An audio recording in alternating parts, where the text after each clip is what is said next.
এর ভাইয়েরা, এই দুনিয়াতে সব নবীরা মুসলিম ছিলেন।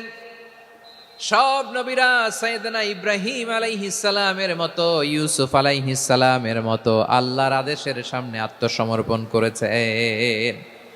আল্লাহর সামনে নিজেকে সঁপে দিলেই সম্মান, আল্লাহর সামনে আত্মসমর্পণ করলেই ইজ্জত।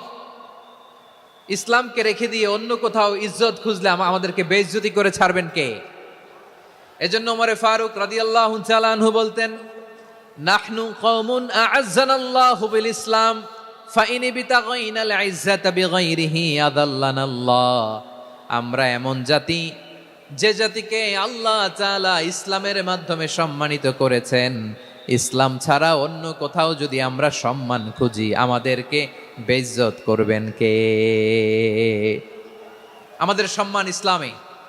ইসলাম সময়ের অপরিহার্য বাস্তবতা, অপরিহার্য বাস্তবতা।